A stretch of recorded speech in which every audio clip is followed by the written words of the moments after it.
اب آپ اس مبارک سلسلے کا 11واں حلقہ سماعت فرمائیں۔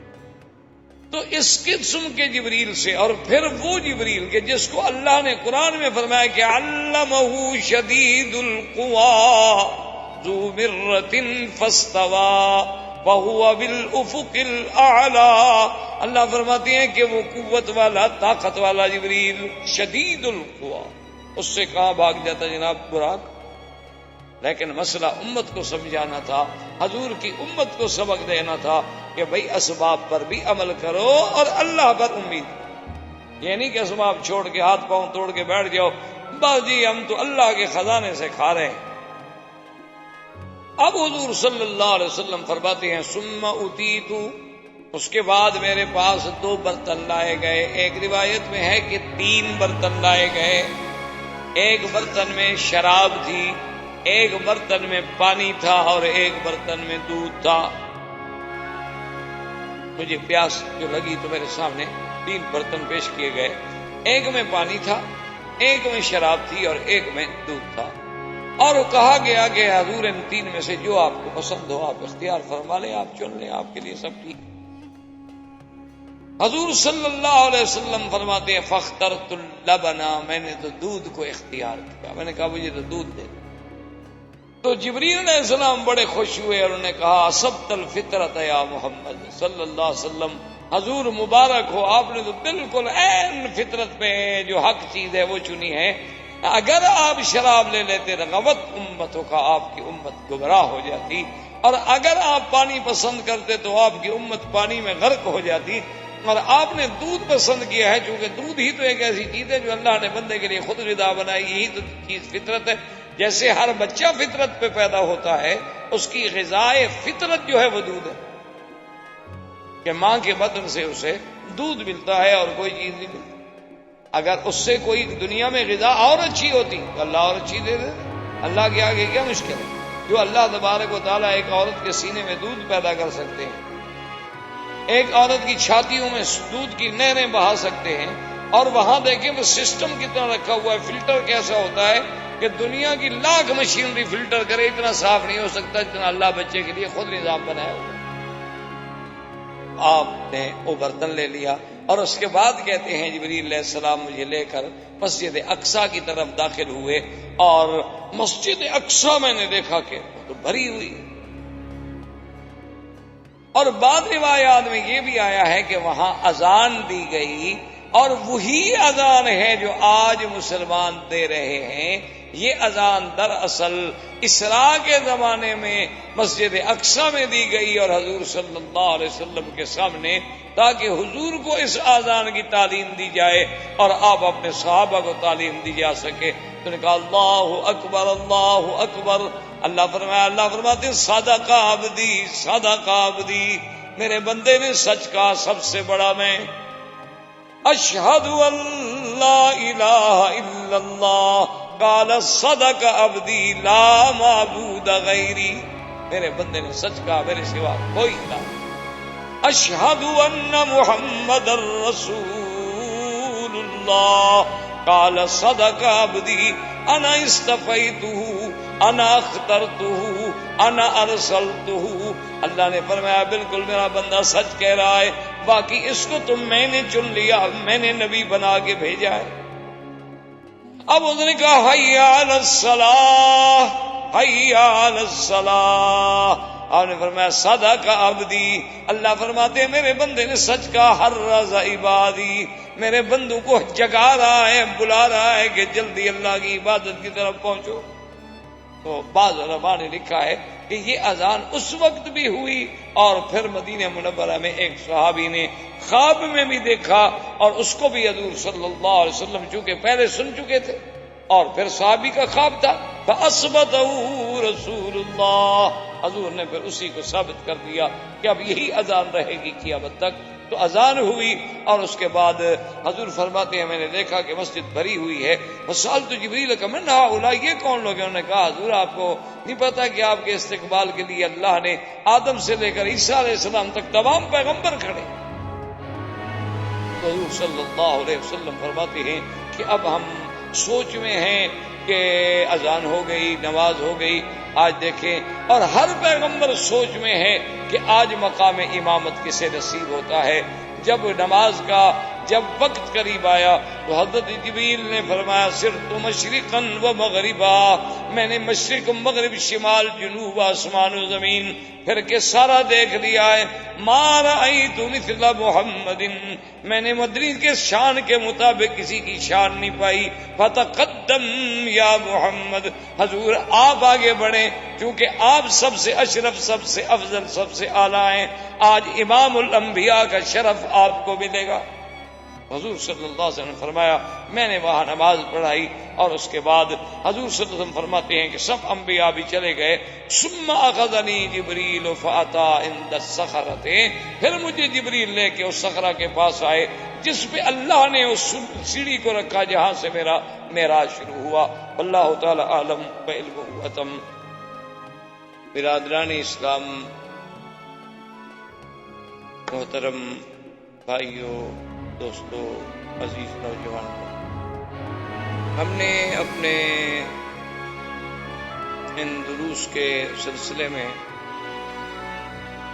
جو سیرت النبی صلی اللہ علیہ وسلم سے متعلق ہیں بات پہنچی تھی حضور صلی اللہ علیہ وسلم کے اسراء اور معراج تک، اور یہ بات الحمدللہ ہم نے پڑھ لی، سمجھ لی کہ حضور صلی اللہ علیہ وسلم کا معراج مبارک جو ہے اور اسراء جو ہے وہ آپ کے روح مع الجسد کے ساتھ اور بحالت بیداری، یعنی یہ خواب کا واقعہ نہیں، نہ یہ کوئی روحانی معراج ہے، بلکہ یہ حقیقتاً جسمانی معراج ہے. اور آپ کا سفر مبارک جو ہے وہ روح مع الجسد ہے، مکہ سے بیت المقدس تک اور بیت المقدس سے آسمانوں تک. اسی پر جمہور صحابہ ہیں، اسی پر جمہور تابعین ہیں، محدثین ہیں، ائمہ فقہا ہیں، علماء ہیں، اولیاء اللہ ہیں. جمہور کی رائے جو ہے وہ یہی ہے. باقی حضور صلی اللہ علیہ وسلم کو معراج متعدد مرتبہ ہوئے ہیں، کبھی خواب میں، کبھی روحانی طور پہ، اس سے کسی کو انکار. لیکن یہ واقعہ ہے معراج جس کا ذکر اسراء و قرآن میں ہے، یہ واقعتاً معراج جسمانی. اور دوسری بات یہ ہے کہ یہ بھی بہت اختلافات ہیں. بعض علماء فرماتے ہیں کہ ربیع الاول کے مہینے میں ہوا، اور بعض علماء نے لکھا ہے کہ رمضان المبارک میں ہوا، اور بعض علماء نے لکھا ہے کہ یہ رجب کے مہینے میں ہوا. لیکن راجح قول، مشہور قول یہی ہے کہ رجب کا مہینہ تھا، اور حضور صلی اللہ علیہ وسلم آپ کی ہجرت مبارک سے 1.5 سال قبل جو ہے یہ واقعہ عظیم، جس میں حضور صلی اللہ علیہ وسلم کی عظمت شان، آپ کی رفعت، آپ کی بلندی، اور آپ کی قلب مبارک کے لیے تسلی کہ میرے مدنی صلی اللہ علیہ وسلم آپ کفار و مشرکین کے معارضے سے نہ گھبرائیں، نہ دلگیر ہوں. یہ آسمان میرے ہیں، یہ زمینیں میری ہیں، یہ کائنات میری ہے. میں نے جب آپ کے لیے آسمانوں کو مسخر کر دیا ہے تو ان لوگوں کا کیا ہے؟ ہم جب چاہیں گے، یہ تو ہماری حکمت ہے کہ جب کوئی دائی دعوت پہ آتا ہے تو اس کی معارضت بھی ہوتی ہے، موافقت بھی ہوتی ہے اور مخالفت بھی ہوتی ہے، کیونکہ یہ ناممکن ہے دنیا میں کوئی بات، کوئی دعویٰ، اور وہ بھی سچا پیش کیا جائے اور اس کی مخالفت نہ ہو.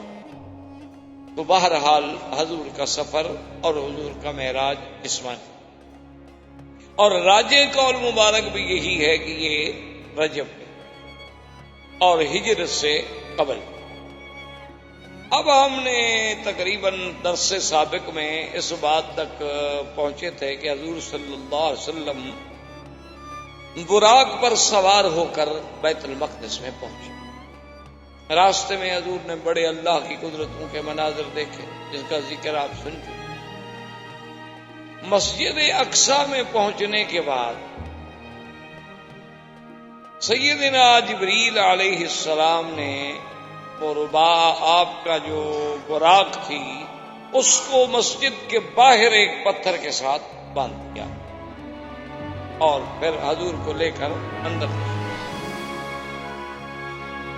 اور یہ بات بھی کتابوں میں موجود ہے کہ جتنے اللہ کے انبیاء ہیں حقیقتاً اس کا عدد اللہ کے سوا کوئی نہیں جانتا۔ عام مشہور بات ہے کہ 1,24,000 ہیں، لیکن اللہ اعلم کہ حضرت آدم علیہ السلام سے لے کر حضرت عیسیٰ علیہ السلام تک تمام انبیاء جو ہیں وہ اس مسجد اقصی میں موجود۔ اب اسی پر علماء کرام نے بڑے اختلاف اور بڑے دلائل جمع کیے ہیں کہ سارے انبیاء، اب آدم علیہ السلام کو تو فوت ہوئے، ہزاروں سال گزر گئے، نوح علیہ السلام کی وفات کو ہزاروں سال گزر گئے، سیدنا ابراہیم علیہ السلام کی وفات کو ہزاروں سال گزر گئے، تو سارے پیغمبر جو تھے وہ کیسے وہاں تشریف لائے اور قبر کی زندگی کے بعد انہیں دوبارہ کیسے بھیجا گیا؟ اس پر علماء کی بڑی ابحاث ہیں، بڑے اقوال ہیں اور بڑی دقیق بحثیں ہیں، جن سے آپ تعرض نہ کریں تو زیادہ بہتر ہے، کیونکہ وہ خالص علمی مباحث اور وہ اس وقت تک سمجھ نہیں آ سکتے جب تک آدمی کا علوم پر دسترس نہ۔ آپ اتنی بات سمجھ لیں کہ اللہ کی قدرت کے آگے یہ بات بعید ہے کہ اللہ تبارک و تعالیٰ اگر قیامت میں سب کو زندہ کرنے پہ قادر ہیں تو اس سے پہلے بھی قادر۔ ہارون علیہ السلام جب فوت ہو گئے اور بنو اسرائیل اس وقت وادی تیہ میں تھے، وادی تیہ جو ہے یہ مصر اور شام کے درمیان، بیت المقدس کے درمیان میں ایک بہت بڑا صحرا اور ایک بہت بڑا میدان ہے جس کا نام، اور یہ وادی تیہ جو ہے تقریباً 90 میل لمبی اور 27 میل چوڑی ہے۔ اسی میں اللہ نے بنو اسرائیل کو قید کر دیا تھا، 6 لاکھ آدمیوں کو، کہ 40 سال تک وہ اسی میں سرگردان پھرتے رہے اور باہر نہیں نکل سکے۔ تو اسی وادی تیہ میں حضرت سیدنا ہارون علیہ السلام کی وفات ہو گئی۔ ہارون علیہ السلام کے وفات کے کچھ دنوں کے بعد بنو اسرائیل نے نعوذ باللہ آپس میں یہ باتیں کہنی شروع کر دی کہ ہارون علیہ السلام چونکہ ہمارے ساتھ بڑی مہربانی کرتے تھے، ہمارے ساتھ بہت محبت کرتے تھے، موسیٰ علیہ السلام نے ہی ان کو مار دیا۔ یعنی بنو اسرائیل ایک ایسی قوم ایک عذاب میں مبتلا ہے، اللہ کے نبی کا فرمان نہیں مانا تو اللہ نے ان کو بطور عذاب میدان تیہ میں رکھا کہ انہا محرمۃ علیہم 40 سنۃ یتیہون فی الارض، کہ 40 سال تک میرے نبی اسی زمین میں پھرتے رہے، اس سے نہیں نکل سکتے۔ اب دیکھیں خدا کی قدرت اور خدا کی سزا کہ ایسی جیل بنا دی جس کی کوئی دیوار نہیں، کوئی باڑ نہیں، کوئی تار لگانے کی ضرورت نہیں، کوئی پہرے کی ضرورت نہیں، کوئی رینجر، کوئی پولیس، کوئی پیرا، کوئی انتظامات، کوئی سپرنٹینڈنٹ جیل، کچھ بس حکم ہے کہ اس سے نہیں نکل سکتے، نہیں نکل سکے۔ 40 سال 6 لاکھ آدمی ہیں، 1-2 آدمی بھی نہیں ہیں، ساری رات سفر کرتے اور صبح جب اٹھتے دیکھتے جہاں سے چلے تھے وہی۔ تو اتنے یعنی چیزیں دیکھنے کے باوجود حضرت موسیٰ علیہ السلام بھی الزام لگا دیا کہ ہارون علیہ السلام کو آپ نے قتل کر دیا۔ ہارون علیہ السلام بہت پریشان ہوئے، انہوں نے کہا عجیب بات ہے، میرا بھائی ہے، اللہ کا نبی ہے، میں اللہ کا کلیم ہوں، اللہ کا رسول ہوں، میں اپنے بھائی کو قتل کیوں کروں گا بھائی؟ نے کہا نہیں، بس وہ ہمارے ساتھ چونکہ بہت مہربانی فرماتے تھے نا، اس غصے میں آپ نے قتل کر دیا ہے۔ حتیٰ کہ اللہ تبارک و تعالیٰ نے موسیٰ علیہ السلام کو بھی یہ معجزہ عطا فرمایا کہ آپ آئے اور ہارون علیہ السلام کی قبر مبارک پہ کھڑے ہوئے اور حکم دیا کہ اللہ کے اذن سے آپ زندہ ہو جائیں۔ ہارون علیہ السلام زندہ ہو گئے۔ انہوں نے کہا مجھے تو موسیٰ علیہ السلام نے نہیں مارا، میں تو اپنی طبیعی موت فوت ہوا۔ اب جناب شرمندہ ہوئے، اب کیا جواب دیں؟ تو اللہ اگر ہارون علیہ السلام کو زندہ کر سکے، اللہ تبارک و تعالی سرکار دو عالم صلی اللہ علیہ وسلم کو آپ نے صحیح مسلم میں حدیث ہے، آپ نے فرمایا کہ اسی سے اسراء والی رات میں ایک جگہ سے گزرا تو میں نے دیکھا کہ موسیٰ علیہ السلام قائم یصلی فی قبرہ، اپنی قبر میں کھڑے ہیں اور نماز پڑھ رہے ہیں۔ اسی طرح حضور صلی اللہ علیہ وسلم نے فرمایا کہ میں نے حج کے موقع پہ دیکھا کہ موسیٰ علیہ السلام ایک اونٹنی پہ سوار ہیں اور کانوں میں انگلیاں دیے ہوئے ہیں اور بڑے زور زور سے لبیک اللہم لبیک لبیک لا شریک لک لبیک ان الحمد والنعمت لک والملک لا شریک لک پڑھ رہے ہیں.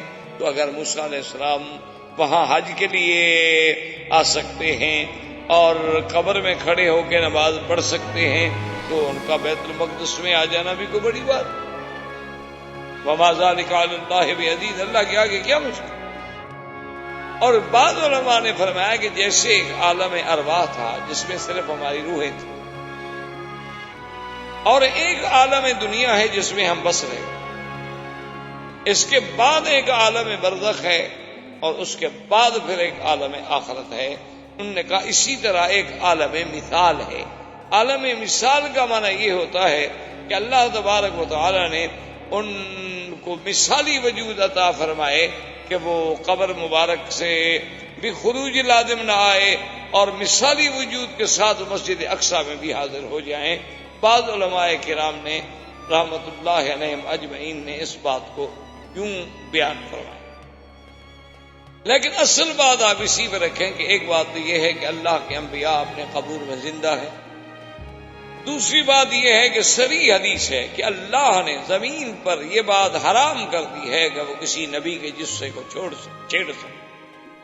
یعنی ہر بندے کی مرنے کے بعد ہو سکتا ہے کیڑے لگ جائیں، ہمیں کیڑے کھا جائیں، سب ممکن ہے، لیکن اللہ حرم اجساد الانبیاء علی الارض، اللہ نے زمین پر انبیاء کے جسے کو حرام کر دیا ہے. اس کی طاقت ہی نہیں کہ انبیاء کے جسے کو چھو سکے. اور اللہ تبارک و تعالی جب چاہے زندہ کر. اس لیے قرآن ایک جگہ کہتا ہے وَلَقَدْ آتَيْنَا مُوسَى الْكِتَابَ فَلَا تَكُنْ فِي مِرْيَةٍ مِّن لِقَائِهِ، کہ میرے مدنی صلی اللہ علیہ وسلم تحقیق ہم نے موسیٰ علیہ السلام کو کتاب دی ہے اور آپ ان کے ملنے میں کسی شک میں نہ پڑیں، وہ حقیقی ملاقات ہوگی. اب موسیٰ علیہ السلام سے اور تو ملاقات ہے نہیں حضور صلی اللہ علیہ وسلم کی ماں سوائے معراج کی رات. اس کا معنی یہ ہے کہ وہ ملاقات بھی حقیقی تھی. اور جیسے کہ بعض علماء نے لکھا ہے کہ بھی رات کے نہ گزرنے کا معنی یہ تھا کہ اللہ نے گردش و لیل و نہار کو روک دیا، بریک لگ گئے، بس ٹھہر جاؤ کہ اب میرے مدنی معراج پہ چلے ہیں، آپ جہاں ہیں وہی رکی رہیں بس. تو جب سارا نظام ہی رک گیا، سارے نظام عالم کو روک دیا گیا، اور یہ بھی اللہ کے آگے بعید نہیں. اللہ کے ایک پیغمبر یوشع ابن نون جب جہاد کر رہے تھے بیت المقدس پر، تو وہ جمعہ کا دن تھا اور جہاد اتنی طویل ہو گیا کہ بالکل سورج جو تھا وہ پیلا ہونا شروع ہو گیا. قریب تھا کہ سورج ڈوب جائے اور صبح ہفتہ تھا اور ہفتے کے دن قتال ہو نہیں سکتی. ان کے نزدیک بند تھی اس زمانے میں کہ یوم سبت جو ہے قتال نہیں. اب حضرت یوشع ابن نون علیہ السلام کے دل میں خیال آیا کہ اتنی جہاد کے بعد، اتنی محنت کے بعد اب ہم بالکل فتح کے قریب پہنچ چکے ہیں، اور اگر آج کا دن گزر جاتا ہے اور رات آ جاتی ہے تو ہو سکتا ہے ان کو اور کمک پہنچ جائے، ہو سکتا ہے ہمارے حالات اور اچھے نہ رہیں. تو حدیث میں موجود ہے کہ آپ نے سورج کی طرف دیکھا اور فرمایا کہ انک مامورۃ وانا مامور، دیکھو تم بھی اللہ کی مخلوق ہو اور تم بھی اللہ کے حکم سے چلتے ہو، اور میں بھی اللہ کا بندہ ہوں اور اللہ کے حکم پر جہاد کر رہا ہوں. اللہم احبسھا، میرا اللہ اس کو روک دو، یہ رک جائے تاکہ وقت لمبا ہو جائے اور ہم جہاد میں کامیاب ہو جائیں. سورج رک گیا، آپ نے جہاد کیا، فتح ہو گئی، پھر بھی سورج کھڑا ہے اور آرام سے آپ نے عصر کی نماز ادا فرمائی.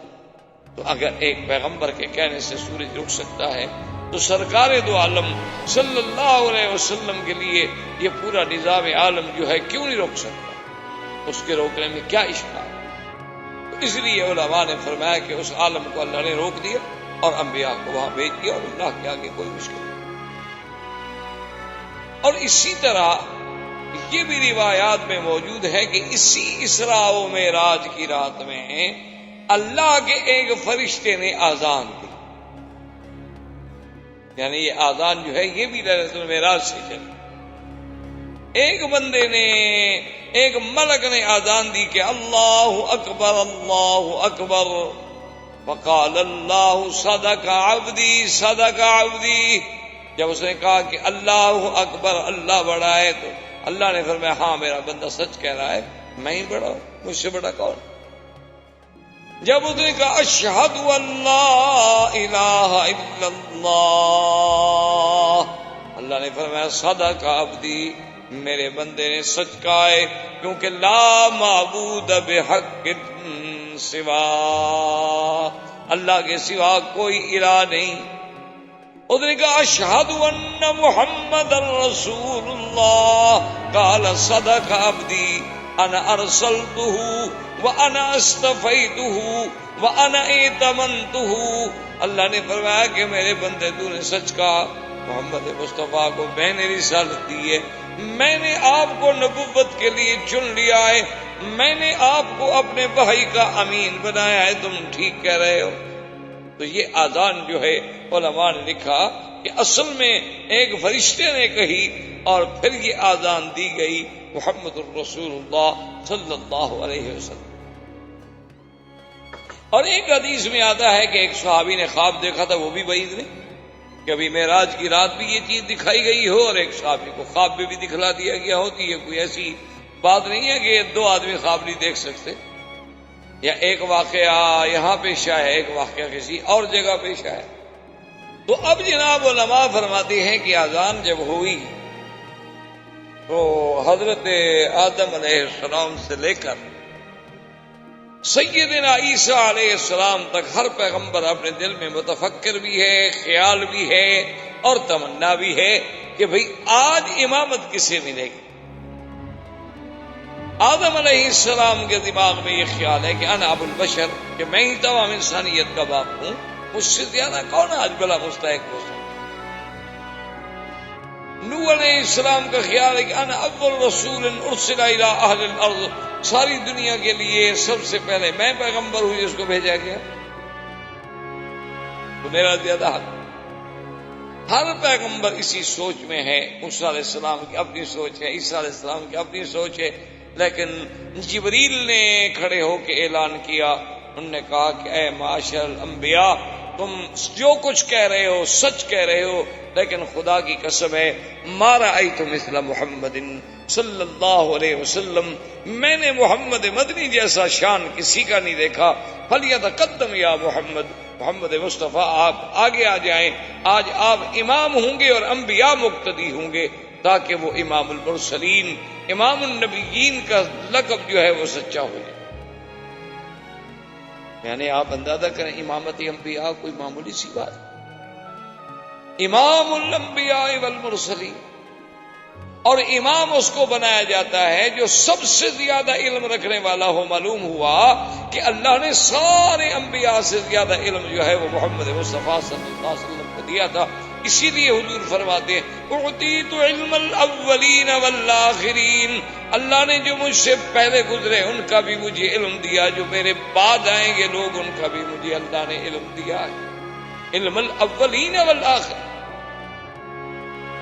اسی لیے حضور صلی اللہ علیہ وسلم ایک دن اپنی مسجد مبارک میں تھے، خطبہ فرما رہے تھے، اور جلال میں آ کے حضور نے فرمایا کہ اللہ نے آج میرے لیے سب کچھ روشن کر دیا ہے، جو کچھ مجھ سے پوچھنا چاہتے ہو پوچھو سوال. اب دیکھو بڑا ذاتی قسم کا سوال ہے. ایک صحابی کھڑے ہو گئے، انہوں نے کہا جی میرا باپ کون؟ وجہ یہ تھی کہ لوگ ان پر تان کرتے، اس لیے انہوں نے کھڑے ہو کے سوال کیا تاکہ میری صفائی ہو جائے. حضور نے فرمایا ابو کا اکاشا، تمہارا باپ اکاشا ہے. وہ بڑا خوش ہو گیا، تو اکاشا کے تو بیٹا تھا، بہت خوش ہوا. ایک اور آدمی کھڑا ہوا، حضور میرا بھی ایک سوال ہے. آپ نے فرمایا بس سبق کا اکاشا، وہ وقت ختم ہو گیا. میں نے تو کہا تھا تم لوگوں نے اس وقت تو پوچھا نہیں. مانا یہ ہوا کہ اللہ تبارک و تعالیٰ نے علم میں بھی آپ کو سب سے زیادہ افضل بنایا، اسی لیے تو امامت انبیاء کا شرف نصیب. اب حضور صلی اللہ علیہ وسلم فرماتے ہیں کہ ثم عرج بی الی السماء، پھر مجھے آسمانوں کی طرف چڑھایا گیا. فوضعت المعراج علی الصخرۃ، فرمایا ایک سیڑھی تھی جو بیت المقدس میں صخرہ ہے اس پہ رکھی گئی. اور جس کا تعلق آسمانوں سے تھا. معراج اسی لیے معراج کہتے ہیں اسی چیز کو ہے، سیڑھی عروج سے. اسی لیے آپ نے دیکھا نا کہ جب کوئی لنگڑا آدمی چلتا ہے تو یوں کر کے چلتا ہے بیچارہ، اس کو بھی کہتے ہیں اعرج. اسی طرح سیڑھی کو بھی کیوں کہا جاتا ہے کہ آدمی ایک پاؤں اونچے رکھے گا، ایک نیچے رکھے گا، ایک یوں رکھے گا. اسی لیے اس کا نام بھی معراج ہوا. اور پہلے دور میں تو یہ مسائل بڑے مشکل لگتے تھے کہ بھئی معراج اور اتنا بڑا آسمانوں کا سفر ہے اور اس کے بعد ایک سیڑھی پر طے کیا جا رہا ہے. لیکن آج آپ دیکھیں کہ اگر انسانوں کی بنائی ہوئی چیزیں جو ہیں، آپ جا کے شکاگو میں دیکھیں، تقریباً میرے خیال میں 124 منزلہ عمارت ہے، اور اس میں آپ کھڑے ہوں تو آپ کو وہ یعنی کچھ زیادہ سے زیادہ 1.5 منٹ میں یا 2 منٹ میں اوپر پہنچا دیتی ہے لفٹیں. تو اگر انسان کی بنائی ہوئی چیزیں ایسی ہو سکتی ہیں کہ اتنی عظیم عمارت کے آدمی اس کی چھت پہ کھڑا ہو جائے تو گاڑیاں نیچے ایسے نظر آتی ہیں جیسے کچھ چیٹے سے کیڑے مکوڑے چل رہے ہیں. اچھا خدا کی شان دیکھو، مجبور ہے بیچارے، کافر بھی مجبور ہے نا. وہ بلڈنگ جو ہے جو سب سے بڑی بے اعتبار بلڈنگوں کے سب سے بڑی ہے، اب شاید ملیشیا میں یا کہیں اور بن رہی ہے جو اس سے بھی شاید سبقت کر جائے، نمبر لے جائے. لیکن وہ بنانے والا کون ہے؟ مسلمان. آرکیٹیکٹ جو ہے مسلمان، اس کا نام اوپر لکھا ہوا ہے فضل الرحمان. یعنی خدا کی شان دے، یہ ہمارے لیے اعزاز ہے. یہ تو افسوس ہے نا کہ ہم لوگوں نے سب کچھ اپنا بھلا دیا. ورنہ میں بحیثیت ایک طالب العلم کے اللہ کے گھر میں، مسجد اللہ کا گھر ہے، پوری ذمہ داری سے آپ کو یہ کہہ رہا ہوں کہ آج یورپ کی جتنی جدید ترقی ہے یہ سب مسلمانوں کی مرہون منت ہے، سب مسلمانوں کا فلسفہ ہے، سب مسلمانوں کی تھیوریز ہیں، سب مسلمانوں کی محنتیں ہیں. لیکن افسوس یہ ہے کہ ہم نے قرآن کو استعمال کیا تعویذ لکھنے کے لیے، جھول جھول کے پلانے کے لیے، کوئی بیمار ہو جائے تو اوپر پھرانے کے لیے، کسی کی شادی ہو جائے تو بیگم اور دولہا دلہا کو قرآن کے نیچے سے گزارو، جس نے ساری زندگی قرآن کو ہاتھ ہی لگایا تاکہ آج پہلی رات سے اللہ کا قرآن ان پہ لعنت کرنی شروع کرے. قرآن کی امان کس بات کی امان؟ ہم تازہ قرآن کی مخالفت کر کے قرآن کے نیچے سے گزر رہے ہیں. تمہارا میک اپ، تمہارا سنگار، تمہارا لباس، تمہارا تمدن، تمہاری دعوت، تمہاری پارٹی، تمہارے یہ پھول، تمہارے یہ سہرے، تمہارا یہ عیسائیوں والے لباس، تمہاری یہ افراح کے اندر پارٹیاں، دعوتیں، غیروں کے سامنے فلموں کا بننا، یہ اسی لیے قرآن کے نیچے گزار رہے ہو. یہ بڑی حرمت والی بیوی ہے، اللہ کے قرآن کے نیچے سے گزر رہی ہے بیچاری. کیا تماشا! کیوں اللہ کے قرآن کو مذاق بنا دیا گیا؟ اسی لیے اللہ کا قرآن آیا تھا. بی بی فاطمہ الزہرا کو تو کسی نے قرآن کے نیچے نہیں گزارا. ہماری بیٹیاں ان سے بھی بڑا مرتبہ لے گئیں. حضور صلی اللہ علیہ وسلم کی بیٹی ہوئی رقیہ ہے، ام کلثوم ہے، بی بی زینب ہے، ان کو تو کسی نے قرآن کے نیچے نہیں گزارا. ان کی بیٹیوں سے بھی ہمارا مرتبہ زیادہ ہو گیا ہے. حضور کی اپنی شادیاں ہوئی ہیں جو صاحب قرآن، صاحب شریعت ہے، جس میں اللہ کا وحی اتری. یاد رکھو قرآن سایہ کرتا ہے، سایہ رحمت ہے، لیکن کب؟ جب قرآن پہ عمل کرو گے. ورنہ یہی قرآن تمہارے اوپر گواہ ہوگا کہ حتیٰ کہ قیامت والے دن اللہ کے آگے قرآن پاک میں موجود ہے کہ قرآن فریاد کرے گا کہ یا اللہ یہ وہ قوم ہے، یہ تیرے بندے ہیں کہ جنہوں نے مجھے چھوڑ دیا تھا، کبھی مجھ پر عمل ہی نہیں. ان قوم اتخذوا هذا القرآن مہجورا. تو بہرحال میرے کہنے کا مقصد یہ تھا کہ اگر آپ ٹھنڈے دل سے دیکھیں تو حقیقتاً یہ ہے کہ ایک دعویٰ یا ایک علم دیا ہی اللہ کے قرآن نے ہے. آج پوری دنیا اٹامک انرجی اور فلاں سب سے پہلے یہ کس نے آئیڈیا دیا تھا؟ کس نے یہ نظریہ دیا تھا کہ ارسل علیہم طیرا ابابیل ترمیہم بحجارۃ، کہ ایک پرندہ آتا ہے، اس کی چونچ میں ایک پتھر ہے اور اوپر سے ڈالتا ہے اور تباہی کر دیتا ہے. ان قوموں نے ریسرچ کی. ساری دنیا آج تک اسی ارسطو، اسی ابن سینا، اسی کے محتاج. ساری دنیا آج تک، یعنی آپ دیکھ لیں کہ آج بھی اتنے جدید مشینری کے بعد یعنی آپ دعوے سے کہہ سکتے ہیں، آپ ہندوستان کو مجھ سے زیادہ جانتے ہیں، آج بھی ہندوستان میں جو عمارتیں موجود ہیں جن کے آثار سابقہ موجود ہیں، وہ اتنی جدید علوم و مشینری اور اتنی جدید فراوانیوں کے باوجود آج تک کہیں نہیں بن سکے. یعنی آج بھی وہ ضرب المثل ہے. آج بھی آپ دیکھیں اہرام مصر جو ہیں وہ اپنی مثال آپ ہیں. مسلمانوں کو تو اللہ نے باعتبار زمان کے، باعتبار مکان کے، باعتبار وسائل کے، باعتبار علم کے، یعنی ایسی نعمتوں سے نوازا ہے کہ اب ہم خود خدا کو چھوڑ دیں تو پھر اللہ ہم پر قہر نہیں کرے گا تو کیا کریں؟ اگر ہم خود خدا کو چھوڑ دیں اور ہم خود یعنی مسلمان کافر کے سامنے شرمندگی محسوس کریں، اتنی دکھ کی بات کہ ہمارے سامنے ایک کافر آئے تو ہم اپنے آپ میں کمی محسوس کریں کہ یار یہ بہت ایڈوانس قوم ہے، پڑھے لکھے لوگ ہیں، بہت آگے ہیں، ہم ان سے کیا بات کریں گے جو کل تمہارے غلام تھے، جنہوں نے تم سے علم حاصل کیا، جنہوں نے تمہاری کتابیں چرائی ہیں، اور جنہوں نے غصے میں اور جلال میں نہیں، اس لیے تمہاری کتابیں غرناطہ میں جلا دی تھی کہ دریا جو تھے وہ سیاہی کے ساتھ تبدیل ہو گئے تھے کہ مسلمانوں کے ذخیرے کو کرش کر دو، ختم کر دو.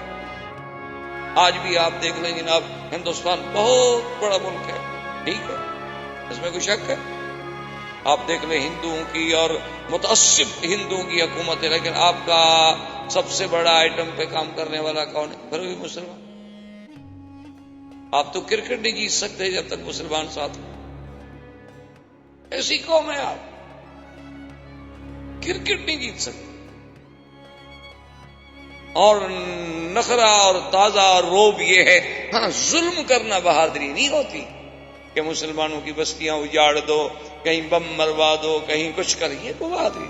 بہادری تو یہ ہوتی کہ اتنے عرصے کے بعد تم مسلمانوں کا دل جیت لیتے. بہادری تو تب ہوتی کہ محمد ابن قاسم جہاں گیا، جب واپس جانے لگا تو لوگ دھاڑے مار مار کر رو رہے تھے کہ کہاں چھوڑ کے ہمیں جا رہے، تم کیا کر رہے ہیں؟ اس نے کہا میں تو اپنے امیر کے حکم کا پابند ہوں، مجھے حکم آ گیا واپس جاؤ، بس میں جا رہا ہوں. جہاں سے مسلمان گزرے ہیں لوگ تاریخیں اٹھا کے دیکھ رہے ہیں، لوگ روتے تھے کہ اتنے اچھے لوگ آئے تھے ہمارے پاس، کہاں واپس جا رہے، کیوں جا رہے ہیں؟ تو اگر تمہاری ہندو تہذیب میں کوئی قابلیت تھی، کوئی کشش تھی، کوئی چاشنی تھی، تو اتنے عرصے سے تمہیں حکومت کرنے کا موقع ملا. یہ تو نہ ہوتا کہ آج مسلمان صرف مسلمان نہیں، مسلمان ہوں، دلت ہوں، شودر ہوں، ماں سوائے برہمن کے کون ہے جو تم پر خوش ہو؟ تو تم ان کو کیوں نہیں اپنا بنا سکتے؟ لیکن آخر کوئی وجہ تو ہے. تو اس لیے یہ ساری چیزیں جو تھیں کہ آج ہم جب وہ لفٹ دیکھتے ہیں تو مسئلے سمجھ آتے ہیں کہ مولا یہ تو انسانوں کی بنائی ہوئی ہے. تو نے اپنے نبی کے لیے پتہ نہیں کتنی تیز رفتار سیڑھی رکھی ہوگی کہ میرے مدنی بس تم بٹن اوپر کھڑے ہو جاؤ، بس نورانی بٹن کے ساتھ آسمانوں پہ ہم خود پہنچا دیں. تمہارے ذمہ کھڑا ہونا، ورنہ یہ نہیں کہ آپ چلتے رہیں اور سیڑھیوں پہ چڑھتے رہیں. حضور فرماتے ہیں ثم عرج بی الی السماء الدنیا، پھر مجھے آسمان دنیا کی طرف جب ہم پہنچے تو وہاں دروازہ بند تھا. یہاں سے یہ بھی پتہ لگا کہ آسمانوں کے دروازے ہیں. یہ نہیں کہ جدید فلسفی جیسے کہتے ہیں جی آسمان تو ہے ہی نہیں، آسمان کا کہتے ہیں وجود ہی نہیں. یہ کیا ہے؟ وہ کہتے ہیں جو تمہیں نظر آتا ہے یہ نیلگون فضا ہے، اس کے اثرات ہیں، وہ نظر آتے ہیں، آسمان نہیں. یہ جھوٹے ہیں. جب اللہ قرآن میں کہتا ہے کہ ہم نے آسمان پیدا کیے ہیں، الذی خلق سبع سماوات طباقا، اللہ فرماتے ہیں ہم نے آسمان 7 بنائے ہیں طبق. اور اس کے بعد علماء نے یہ بھی لکھا ہے کہ پہلا آسمان جو ہے موجود مکفوف، اور دوسرا آسمان جو ہے مرمرتن بیضاء، اور تیسرا آسمان جو ہے وہ لوہے سے بنایا گیا، چوتھا جو ہے وہ نحاس سے بنایا گیا، پانچواں جو ہے وہ فضہ سے بنایا گیا، اور چھٹا جو ہے وہ سونے سے بنایا گیا، اور ساتواں جو ہے وہ یاقوت احمر سے بنایا گیا. ہر آسمان اپنی اپنی جنسی الگ، لیکن خدا کی شان دیکھو، زمین کی جنس ایک، زمینیں بھی 7 ہیں. وَمِنَ الْأَرْضِ مِثْلُهُنَّ، اللہ نے فرمایا قرآن میں کہ زمینیں بھی اسی طرح جیسے آسمان 7 ہیں زمینیں بھی 7 ہیں.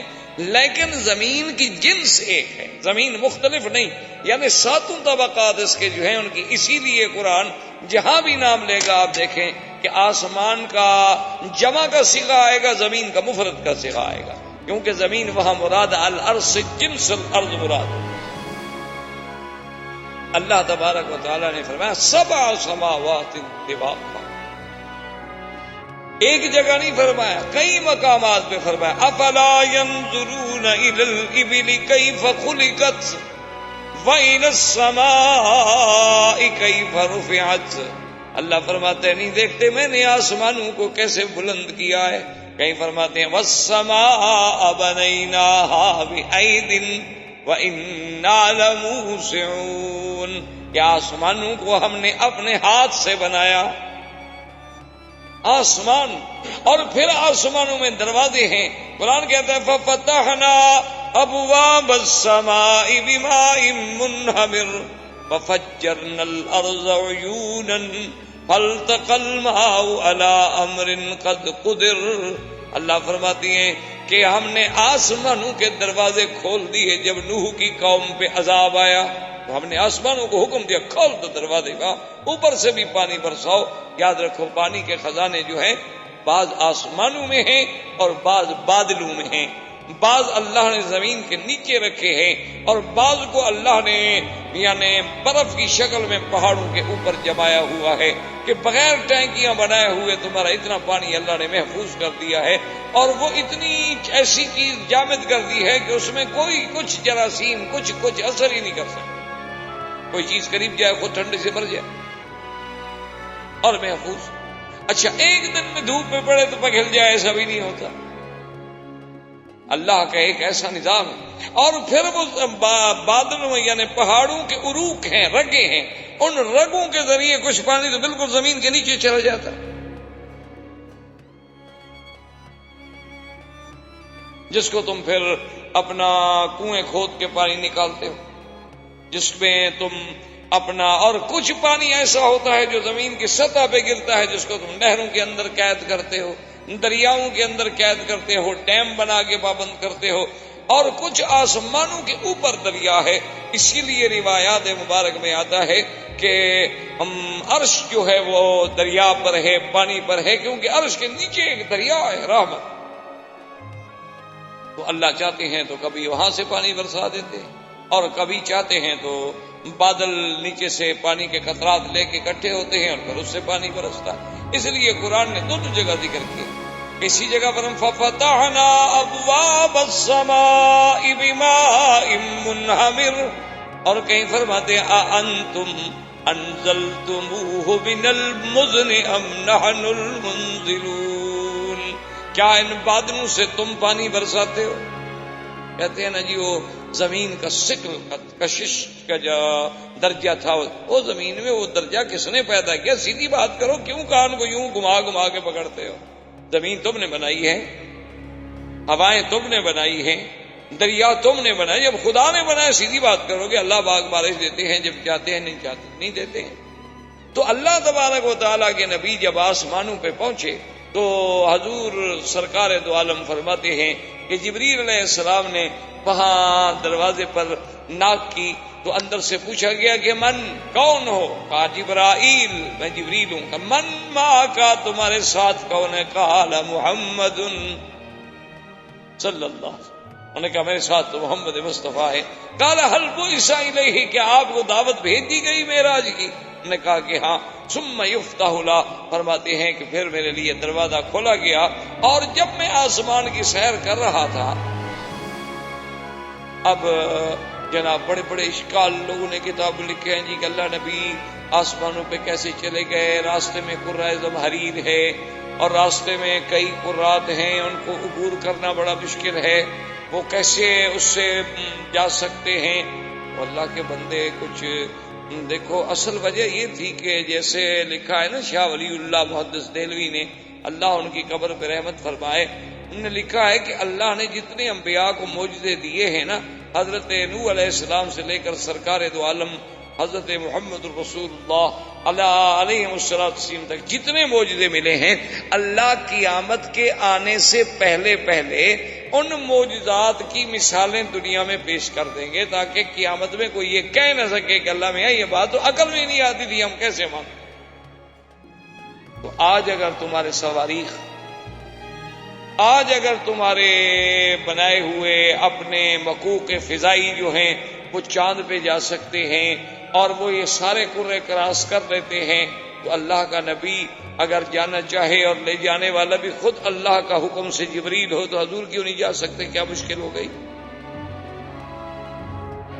اور پھر اگر جن جو ہیں وہ آسمانوں کے قریب جا سکتے ہیں، وَأَنَّا كُنَّا نَقْعُدُ مِنْهَا مَقَاعِدَ لِلسَّمْعِ فَمَن يَسْتَمِعِ الْآنَ يَجِدْ لَهُ شِهَابًا رَّصَدًا۔ کہ ہم نے اپنے سننے کے لیے وہاں ٹھکانے بنا رکھے تھے، اگر جن وہاں جا سکتے ہیں تو سرکار دو عالم رحمت دو جہاں صلی اللہ علیہ وسلم وہاں کیوں نہیں جا سکتے؟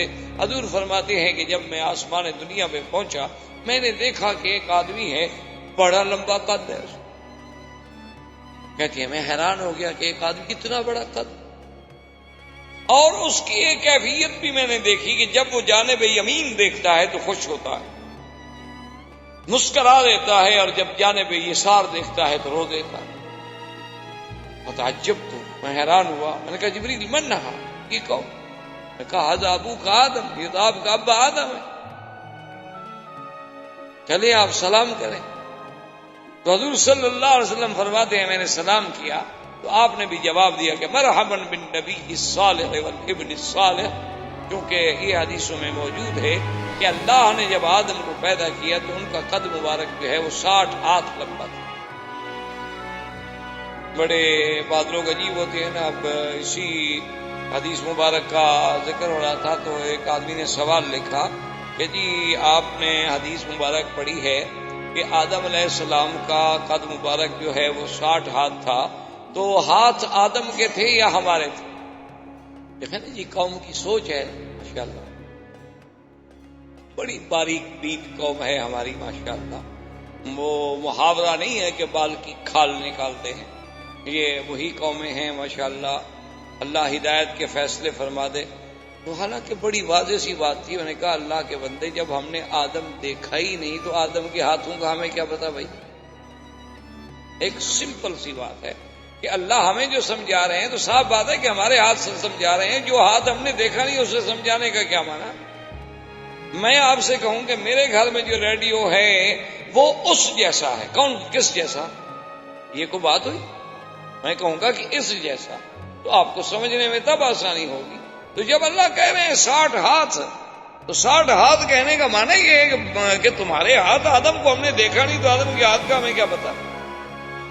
ایک واضح سی بات ہے، لیکن ایک اصول ہوتا ہے کہ چلو بھائی کسی نہ کسی شکل میں مولویوں کو چھیڑا کرو، اچھا ہے مفت کا، اور پھر کوئی جواب نہ آیا تو کہا دیکھو جی ہم کتنے پڑھے لکھے، مولوی صاحب چپ ہو گئے، میں نے سوال پوچھا تھا، میں نے مولوی صاحب جواب نہیں دے سکتے، آپ سے جتنے سوال پوچھے جائیں گے آپ دے دیں گے جواب، نہیں اپنے بارے میں کوئی فکر نہیں۔ صرف مشکل مسئلہ جو ہے وہ ہے کہ جو تھوڑا سا اللہ کا نام لیتا ہو، اللہ کے دین پہ چلتا ہو، وہ بیچارہ مشکل میں ہوتا ہے۔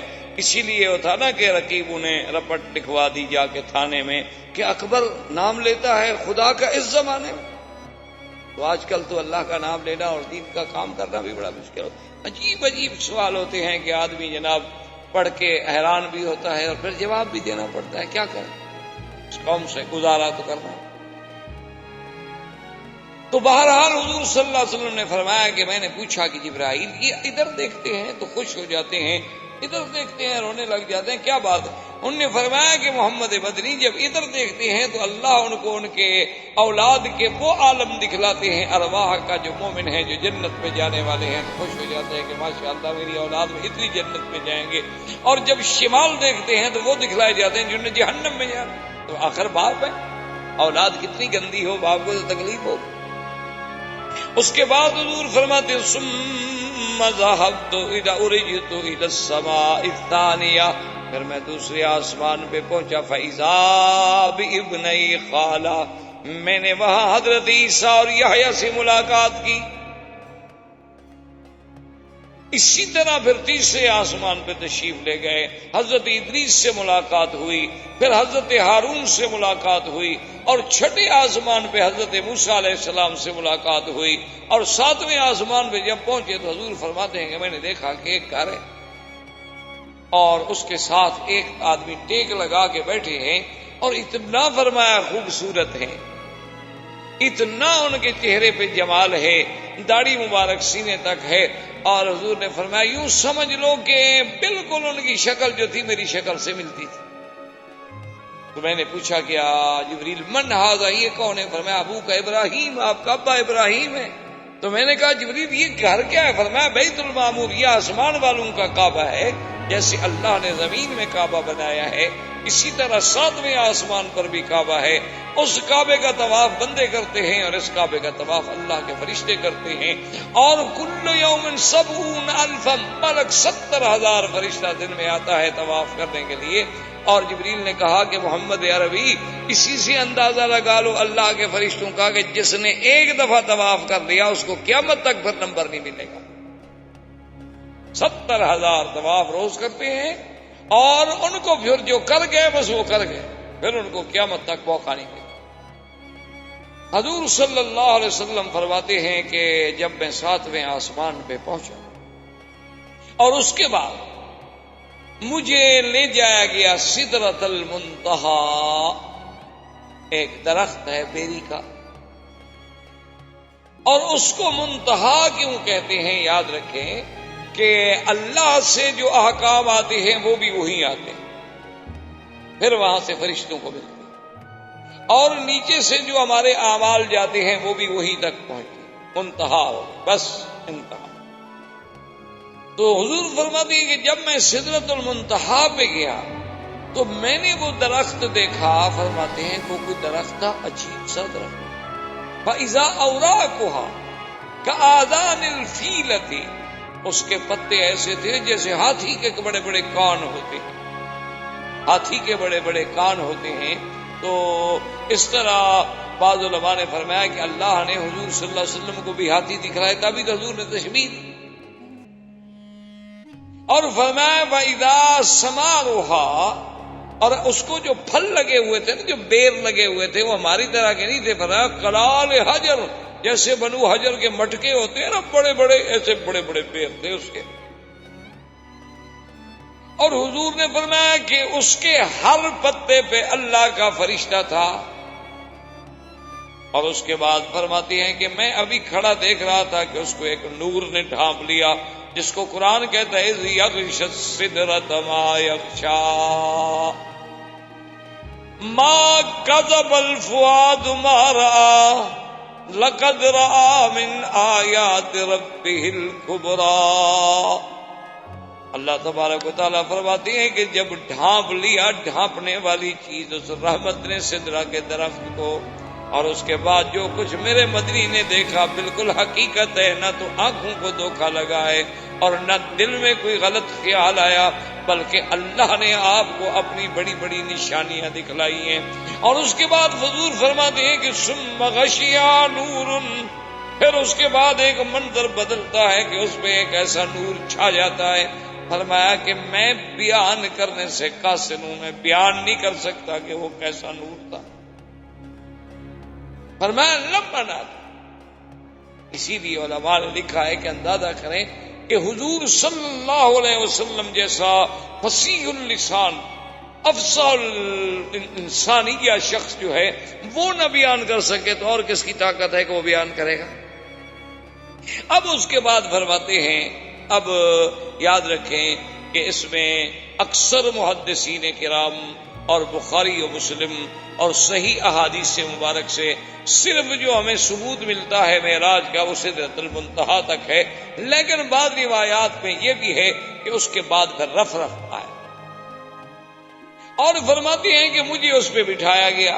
رف کی پوزیشن یوں تھی, یوں سمجھنے کہ جیسے ایک قالین بچھا دیا جائے اور قالین پہ کوئی کھڑا ہو. اور جب وہ اس کو اوپر اٹھایا گیا تو میں نے دیکھا کہ جبریل تو کھڑے ہو گئے, جبریل جو تھے وہ کھڑے تھے. تو تو میں نے کہا جبریل تم کیوں رک گئے؟ تم تو میرے ساتھ آئے ہو، تم تو زمین سے میرے ساتھ ہو۔ اس نے کہا کہ یا محمد صلی اللہ علیہ وسلم، اب میں اس جگہ سے آگے جو ہے بالکل نہیں جا سکتا، اگر میں ذرا بھی تجاوز کروں تو مجھے جلا دیا جائے گا، میری طاقت نہیں ہے کہ میں اگلے تجلیات کو برداشت کر سکوں۔ اس لیے کسی نے کیا خوب لکھا ہے، اس نے کہا کہ جہاں جبریل جیسے نوری فرشتے کے مقام کی انتہا ہوئی، وہاں سے پھر میرے مدنی کے مزید معراج کی ابتدا، صلی اللہ علیہ وسلم صلی اللہ علیہ وعلی آلہ واصحابہ وسلم تسلیما کثیرا۔ اسی طرح یعنی بڑا ایک شاہ جی رحمۃ اللہ علیہ کا ایک لطیفہ یاد آیا کہ کسی دور میں وہ اتفاق ہوا ختم نبوت کے مسئلے پر، تو قادیانیوں سے مقابلہ تھا، تو اس میں ایک بریلوی علماء کی طرف سے ایک بڑے بزرگ ہوتے تھے، ان کے ساتھ بھی لفظ نورانی، ایک تو آج کل ہے ہمارے نورانی صاحب، ایک اس زمانے ان کے ساتھ بھی لفظ نورانی لگتا تھا۔ خیر بہرحال تو وہ جناب اتحاد بنا کہ بھئی قادیانیت کے خلاف ایجیٹیشن اور تحریکیں اور فلاں۔ اب جناب ہر صورت یہ ہے کہ پھر ان کا زور تھا، اب تحریکوں میں تو پھر مار کھانی پڑتی ہے، جیلیں اور تشدد اور سب کچھ۔ تو وہ جو نورانی صاحب تھے وہ انہوں نے اس کے بعد بائیکاٹ کر دیا کہ بھی میرا اس اتحاد سے کوئی تعلق، بائیکاٹ ہو۔ تو شاہ جی رحمت اللہ علیہ بڑے عجیب خطیب تھے اور بڑی اچھی عجیب ان کی مزاح ہوتی تھی۔ تقریر فرما رہے تھے کہ کسی نے چٹ لکھا کہ حضرت آپ کو نورانی کیوں چھوڑ گئے؟ تو شاہ جی مسکرائے، انہوں نے کہا بھئی ان کی تو پرانی عادت ہے، یہ میرے نانے کو بھی چھوڑ گئے وہ سدرۃ المنتہا۔ انہوں نے کہا ان کی تو پرانی عادت ہے، یہ راستے میں ہی چھوڑ جاتے، تو اس میں ہمارا تو کوئی قصور ہے نہیں۔ اس نے کہا وہ نوری تھا نا اس لیے چھوڑ گیا، میں اگر خاکی بندہ مدنی کے ساتھ ہوتا تو جل جاتا، لیکن ساتھ تو نہ چھوڑتا نا، لیکن نوری تھا جل گیا۔ تو یہ بھی نوری لوگ ہیں، ہم خاکیوں کے ساتھ چل نہیں سکتے، ہم کیا۔ تو بہرحال یہ تو ایک لطیفہ تھا۔ تو اس کے بعد حضور صلی اللہ علیہ وسلم فرماتے ہیں کہ پھر میرا اللہ تبارک و تعالی کا قرب نصیب ہوا، اور اسی پہ ابن عباس فرماتے ہیں کہ حضور نے اللہ کی زیارت کی، اور اللہ تبارک و تعالی نے ابراہیم کو خلیل اللہ کا لقب بخشا، اور موسیٰ کو کلیم اللہ کا لقب بخشا، اور مدنی کو رویت کا شرف بخشا، جو کسی پیغمبر کو نہیں ملا کہ اس نے اپنے رب کی دیدار کی ہو۔ یہ صرف ملا تو سرکار دو عالم صلی اللہ علیہ وسلم کو ملا۔ اور اس کے بعد اللہ نے فرمایا کہ میرے مدنی آپ کی امت کے لیے تحفہ ہے کہ فرضت علی امت 50 صلاۃ، کہ 50 نمازیں ہم نے آپ کی امت میں فرض کی۔ پہلے احکام بڑے سخت تھے۔ اچھا اگر جنابت ہو جائے مثلا 7 دفعہ غسل، اگر کپڑا پہ کچھ لگ جائے تو پہلے تو ایک حکم تھا کہ کاٹ دو، پھر حکم ملا کہ 7 دفعہ دھو گے تو تب پاک۔ اور نمازیں بھی 50 ہوئی۔ 50 نمازیں فرض ہونے کے بعد جب حضور صلی اللہ علیہ وسلم ایک ہدیہ عظیمہ لے کے آئی، اسی لیے علماء نے لکھا ہے کہ یاد رکھو ساری شریعت جو ہے وہ جبریل لے کے آئے ہیں، ایک نماز ہے جو خود میرا مدنی محمد مصطفیٰ لے۔ ہر حکم نبی جتنا ہے، رمضان کے روزے ہیں، حج ہے، زکوٰۃ ہے، جہاد ہے، نکاح ہے، طلاق ہے، میراث ہے، احکام ہے، سب لانے والا جبریل ہے۔ ایک نماز ایسی چیز ہے جو لانے والے خود محمد الرسول۔ اور جیسے ملی کب؟ معراج کی رات میں۔ اسی لیے حدیث میں آتا ہے کہ نماز جو ہے دراصل یہ بھی مومن کا معراج ہے، کہ مومن جب نماز پڑھتا ہے، حدیث میں آتا ہے کہ ایسے انداز میں نماز پڑھو کہ انک ترا، کہ گویا تم خود خدا کو دیکھ رہے ہو۔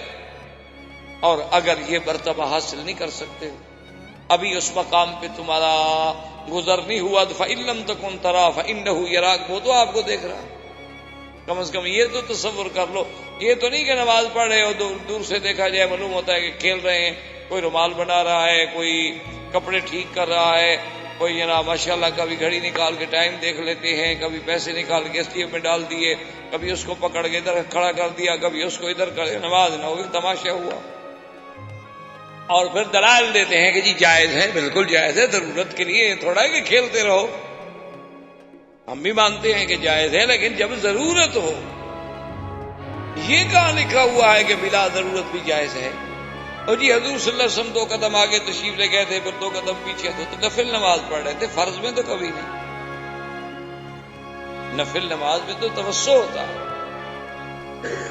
تو بہرحال خیر، حضور صلی اللہ علیہ وسلم جب واپس آئے، حتیٰ کہ پتہ ہے ایک آدمی حضور کے سامنے اس نے صرف یوں کیا نماز میں، یوں تھوڑا سا کھجا، انسان ہے کھجلی ہو جاتی ہے.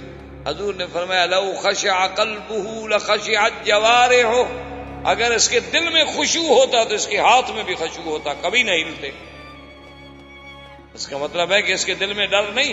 جس کے دل میں ڈر ہو وہ ہلے گا تھوڑا، یا وہ کوئی دوسری بات سوچ سکتا ہے. آپ دیکھیں ایک ہائی کورٹ کے جج کے سامنے آپ کھڑے ہوں، دیکھیں کیا حال. ایک مجسٹریٹ کے سامنے کھڑے ہوں، دیکھیں آپ کیا حال. اپنے متعلقہ آفیسر امیڈیٹ باس کے سامنے کھڑے ہوں، دیکھیں آپ کا کیا حال ہے. لیکن خدا کی دربار میں جو چاہو مرضی. اور جی سر ننگا بھی نماز ہو جاتی، ہاں جی بالکل ہو جاتی، کون کہتا نہیں ہوتی. بغیر قمیض کے بھی ہو جاتی ہے. جب وہ اتارتے ہو قمیض بھی اتار دیا کرو، کیا فرق پڑتا ہے؟ نماز تو اس کے بغیر بھی ہو جاتی، بغیر قمیض کے بھی نماز ہو. صرف آدمی کے سرہ سے لے کر گھٹنے تک اگر کپڑا باندھا ہوا ہے اور باقی بدن پہ کپڑا نہ ہو تو نماز تو ہو جاتی ہے. تو پھر جب آپ آتے ہیں، آج کل گرمی کا موسم اچھا ہے کہ بات تو بھی لٹکا دیا، نماز پڑھ کے پھر جب واپس گئے تو پہن لے. تو تماشا ہوا، کوئی عبادت تو نہ ہوئی نا جی. کہ جو آدمی جو چاہے، جس کی مرضی آئے، جو چاہے، خود فلسفہ، خود حکم، خود قاضی، خود منصف، خود گواہ، خود شاہد، خود بیان کر. اور اللہ کا قرآن کہتا ہے یا بنی آدم خذوا زینتکم عند کل مسجد، کہ جب میرے لیے نماز کے لیے آؤ تو پوری تیاری کر کے آؤ کہ اللہ کے دربار میں جا رہے ہو. اچھی طرح لباس ہو، کپڑے اچھے ہوں، خوشبو لگی ہوئی ہو، وضو کر کے آؤ اور بالکل خشوع خضوع کے ساتھ، قلب و قالب کے ساتھ اللہ کی طرف متوجہ ہوں. جب اللہ اکبر کرو، اللہ حضور نے فرمایا کہ جب تم نے نظر ذرا ادھر ہٹا دی تو اللہ بھی اپنی نظر رحمت ہٹا دے. اللہ کا نبی تو نظر نہیں ہٹانے دیتے اور ہم کھیلتے رہے. حضور صلی اللہ علیہ وسلم کو جب 50 نمازیں فرض ہوئی اور 50 نمازیں لے کر آپ واپس آئے، تو جب آپ چھٹے آسمان پہ تشریف لائے تو آپ کو سب سے پہلے حضرت موسیٰ علیہ السلام نے استقبال کیا. اور موسیٰ علیہ السلام نے پوچھا کہ ماذا فرض علیک یا محمد، کیونکہ یہ سنت اللہ ہے کہ اللہ جب کسی کو اتنی بلندیوں پہ پہنچاتے ہیں تو پھر کچھ نہ کچھ اس کے لیے احکام بھی نافذ فرماتے ہیں. کیا فرض ہوا؟ حضور نے فرمایا فرض علی امتی 50 صلوات، میری امت پہ اللہ نے 50 نمازیں فرض کی ہیں.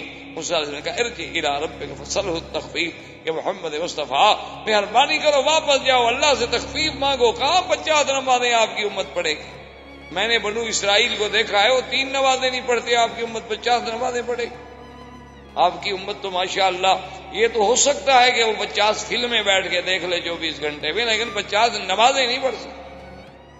فلم دیکھے نا ماشاءاللہ جناب، 80 سال کا بوڑھا بھی ہو تو بالکل نظر ہلتی نہیں، معلوم یہ ہوتا ہے کہ بالکل یہاں رک گئی ہے اور جام ہو گئی ہے پتلی. اور اللہ کے کعبے میں آئے تو کبھی ادھر رخ ہے، کبھی ادھر رخ ہے، پتہ نہیں کیا قوم ہے، ہم کدھر جا رہے ہیں. مجھے تو آج تک یہ سمجھ نہیں آ سکتی. بلکہ ایک میرا دوست ہے، مر گیا بیچارے، اللہ ان کی قبر پہ رحمت فرمائے. بالکل بوڑھے آدمی، 70 سال سے بھی عمر زیادہ تھی میرے خیال میں، اور بڑی ماشاءاللہ بیچارے بوڑھے ہو گئے تھے، اینک شینک لگاتے تھے. تو ایک دن میں کبھی کبھی جاتا تھا ان کی خبر گیری کرنے کے لیے. تو ایک دن میں گیا تو بیٹھے تھے اپنے کمرے میں، بڑی مشکل سے بیچارے اٹھے، بوڑھے آدمی تھے. دروازہ کھولا اور بیٹھ گئے. جب تو اپنا میں نے دیکھا کہ وہ سامنے تو ٹی وی شیوی چل رہا ہے. میں نے کہا تو اس کو تھوڑا سا بند کر دیں گے، میں کر دوں آپس میں باتیں کرنے کے لیے. میں نے کہا میں ایسا کوئی نیک آدمی نہیں کہ نیکی کے لیے بند کر رہا ہوں، میں نے آپ سے باتیں کرنی. تو خیر میں نے اس کو بند کر دیا. تو اس کے بعد وہ رو کے جناب سننے لگے کہ ابھی ابھی مجھے ایسے تھوڑی سی نیند آ گئی تھی، ابھی ابھی سیدنا ابو بکر صدیق رضی اللہ تعالیٰ عنہ کی زیارت ہوئی، ابھی ابھی تشریف لائے تھے. میں نے کہا حضرت فلم چل رہی تھی اور اس وقت بند تھی. جب حضرت ابو بکر آئے تھے تمہارے کمرے میں بدبخت فلم چل رہی تھی اور حضرت صدیق بھی یہاں آئے تھے، میں نے کہا مجھے پاگل بناتے ہو یار، کسی اور بے وقوف الو کو مرید بناؤ، میں اتنا جلدی نہیں بے وقوف بنتا تمہارے آگے۔ اور تمہارے یہاں فلم چل رہی اور کہتے ہو ابھی ابھی سیدنا صدیق آئے تھے، کیا بکواس کر رہے ہیں؟ خدا کا خوف کرو، اللہ سے ڈرو کہ جہاں یہ منکرات ہوں وہاں تو کوئی فرشتہ داخل نہیں ہوتا جی جائے کہ سیدنا ابو بکر آ جائے۔ نہیں جی نہیں، اصل میں وہ میں نیند کی بات کر رہا تھا۔ میں نے کہا اچھی نیند کی بات کر رہے ہو، فلم چل رہی ہے، 80 سال کی تمہاری عمر ہے، تمہیں نیند ہے، اس کو تو بند کر دو، اس کو کیوں نہیں بند کیا؟ چلو تمہیں تو نیند ہے، اس کو کون دیکھ رہا ہے؟ یعنی جب ہمارے بوڑھوں کا یہ حال ہوگا تو ان بچوں سے ہم کیا امید کر سکتے ہیں؟ ان سے کیا توقع کر سکتے ہیں؟ یہ تو پیدا بیچارے فلمی دور میں ہوئے ہیں، ان کا کیا گناہ ہے کہ کسی ایکٹر کی شکل بنائیں، کسی کے بال بنائیں، کسی کی کاپی کریں، جین پہن کے۔ جان تو ایک تو خیر ہماری جان چھوٹی ہے، جب سن نے جین پہننی شروع کیا، نہ یہ غلطی ہے نہ دھونے کی ضرورت پڑتی ہے۔ والدین کو ایک بہت بڑا فائدہ ہو گیا، اور اتنا کہ 2 سال پیشاب کرتے رہو سارا اس کے اندر جذب ہو جاتا ہے۔ ایسا عذاب کا کپڑا اللہ نے ان کے گلے میں ڈالا ہے، ماشاء اللہ، مبارک ہو ان کو کہ والدین خرچے سے چھوٹ گئے، اور جوں جوں پرانی ہوتی جائے فیشن بنتا جاتا، اور جتنے سوراخ زیادہ ہو جائیں اتنے آپ ماڈرن ہو گئے۔ عجیب عذاب ہے اللہ کا ان قوموں پر، اور بڑے فخر سے چلتے ہیں۔ اب تو لڑکیاں پہنتی ہیں ماشاء اللہ جی، اب تو ہم اور زیادہ ترقی کر رہے ہیں۔ انا للہ و انا الیہ راجعون، اس کے علاوہ ہم کچھ نہیں کر سکتے اور ہمارے بس میں۔ تو حضور صلی اللہ علیہ وسلم سے موسیٰ علیہ السلام نے کہا کہ حضور یہ 50 نمازیں کہاں پڑھیں گے آپ جائیں۔ حضور واپس گئے، اللہ نے فرمایا اچھا 10 معاف۔ پھر آئے کہ بھئی اب تو 40 ہو گئی ہیں، انہوں نے کہا نہیں حضور ارجع الی ربک، پھر معافی مانگے، 40 بھی ادا نہیں ہو سکتی۔ اب علماء نے کتنی عجیب بات لکھی ہے، انہوں نے کہا کہ یہ 5 دفعہ حضور گئے، 5 دفعہ آئے، تو موسیٰ علیہ السلام بھی ایک ہی دفعہ کہہ دیتے، یا حضور ہی ایک دفعہ معافی مانگ لیتے، اور اللہ بھی ایک ہی دفعہ معاف کر دیتے۔ تو انہوں نے کہا کہ دراصل اللہ چاہتے تھے کہ میرے مدنی کو ایک معراج نہیں، ایک معراج میں 5 دفعہ پھر معراج ہو، ایک دفعہ تو بیت المقدس سے ہو اور ایک دفعہ پھر سدرۃ المنتہا سے ہو اللہ کی طرف۔ اور موسیٰ علیہ السلام یہ چاہتے تھے کہ رب ارنی انظر الیک، کہ میں نے تو اللہ کو دیکھنے کی درخواست کی تھی، اللہ نے قبول نہ کی، میں خدا کو تو نہ دیکھ سکا، لیکن جو آنکھیں خدا کو دیکھ رہی ہیں میں ان کو تو دیکھتا رہوں بار بار، کم سے کم یہ آنکھیں خدا کو دیکھ چکی ہیں، چلو میں خدا کو نہ دیکھ سکا تو محمد مدنی کی آنکھوں کی زیارت تو کرتا رہا، ورنہ تو ایک دفعہ میں بھی معافی ہو سکتی۔ آخر جب 5 نمازیں رہ گئیں اور اللہ نے یہ فیصلہ فرما دیا کہ آپ کی امت پڑھے گی 5 لیکن لکھیں گے ہم 50، لا یبدل القول لدی، کہ میرے مدنی ہمارے ہاں فیصلے نہیں بدلے کرتے، لیکن اب یہ ہے کہ امت آپ کی نماز تو 5 پڑھے گی، من جاء بالحسنۃ فلہ 10 امثالھا، لیکن ثواب جو ہے ہم ان کو 50 لیں۔ واپس آئے، موسیٰ علیہ السلام نے کہا حضور پھر جاؤ، فرمایا انی استحییت ربی، اب مجھے بار بار درخواست کرنے سے حیا ہے، اب اللہ نے جو فیصلہ فرما دیا ہے مجھے قبول ہے۔ وآخر دعوانا ان الحمدللہ رب العالمین۔ برادران اسلام، اس سلسلہ دروس میں ہم نے کافی دنوں سے اپنے دروس کا تعلق جو ہے وہ سیرت نبی پاک صلی اللہ علیہ وسلم سے رکھا ہے، اور الحمدللہ کہ اللہ تبارک و تعالیٰ کی توفیق سے، عنایت سے، فضل و کرم سے حضور صلی اللہ علیہ وسلم کی سیرت مبارک کے کچھ پہلو آپ کے زمانہ ولادت سے لے کر آپ کے اسراء و معراج تک بات پہنچی۔ اصل بات تو بہرحال یہ واضح ہے کہ اگر ہم ساری دنیا کی زبانیں، ساری دنیا کی کلمیں، ساری دنیا کے عقول و افکار اکٹھے کریں، حضور صلی اللہ علیہ وسلم کی سیرت کا بیان نہیں مکمل ہو۔ یہ تو ہماری خوش نصیبی ہوتی ہے کہ ہمیں بھی اس میں کچھ حصہ نصیب ہو جائے۔ جیسے ایک بڑا تاریخی واقعہ ہے کہ جب سیدنا یوسف علیہ السلام مصر کی منڈی میں نیلام ہو رہے تھے، ایک بڑھیا عورت جو تھی وہ بھی آ رہی تھی اور تھوڑے سے سود کا چیزیں جو تھیں وہ اس کے پاس تھی. کسی نے پوچھا کہ بیوی تم کہاں جا رہی ہو اس منڈی میں؟ یہ تو غلاموں کی منڈی ہے، یہاں تو غلام فروخت ہوتے ہیں، یہاں تو شاہوں کا کام ہے، بادشاہوں کا، امیروں کا، غنیوں کا.